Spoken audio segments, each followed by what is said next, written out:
Dalam hadis Abu Hurairah radhiyallahu anhu yang diriwayatkan Imam Muslim, Rasulullah sallallahu alaihi wasallam bersabda, "Fayaftatihuna Konstantiniyah." Maka umat Islam akan membebaskan Konstantiniyah atau Konstantinopel, sekarang Istanbul. Pertanyaannya jamaah sekalian, bukankah Istanbul sudah dibebaskan oleh kaum muslimin sehingga sekarang menjadi bagian dari negeri kaum muslimin? Jawabannya iya. Tapi hadis ini menunjukkan kelak di akhir zaman akan dibebaskan kembali.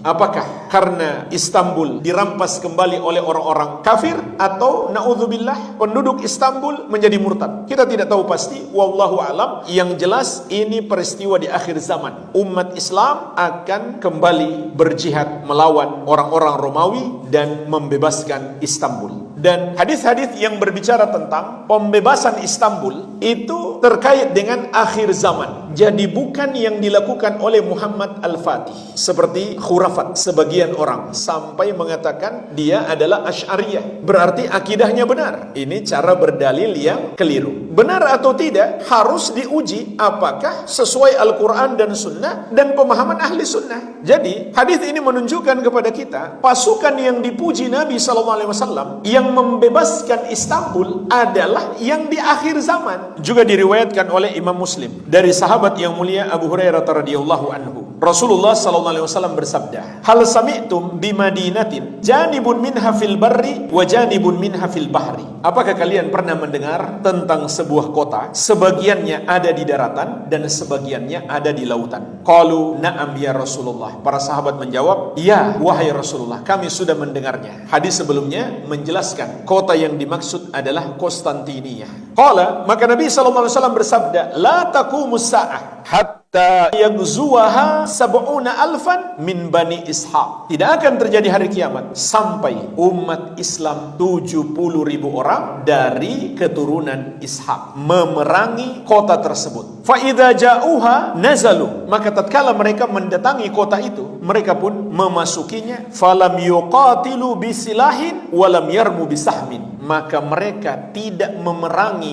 dengan pedang, tidak pula menembakkan panah. Jadi mereka menang bukan dengan perang. Oleh karena itu hadis ini kembali menguatkan bahwa pasukan yang dipuji, yang menaklukkan Konstantinopel bukan Muhammad Al-Fatih dan kawan-kawannya, tapi pasukan di akhir zaman. Karena Muhammad Al-Fatih menang dengan perang. Qalu, mereka berkata, "La ilaha illallah wallahu akbar." La ilaha illallah, tidak ada yang berhak disembah kecuali Allah, dan Allah Maha Besar. Fayaskhutu ahadu janibaiha, maka jatuhlah satu dari dua sisi kota tersebut. Artinya dikuasai oleh kaum muslimin, yaitu bagian yang ada di lautnya. Tsumma yaqulu atsaniyah, kemudian mereka berkata untuk yang kedua, "La ilaha illallah wallahu akbar." La ilaha illallah, tidak ada yang berhak disembah kecuali Allah, dan Allahu akbar, Allah yang maha besar. Fayaskhutu janibuha al-akhar, maka jatuhlah sisi kota yang lain, yaitu di bagian daratnya, dikuasai oleh kaum muslimin, bukan dengan perang, tapi dengan ucapan la ilaha illallah wallahu akbar. Bagaimana caranya, bagaimana bentuknya, kita tentu nggak tahu pasti. Bagaimana mereka bisa memenangkan perang tanpa perang,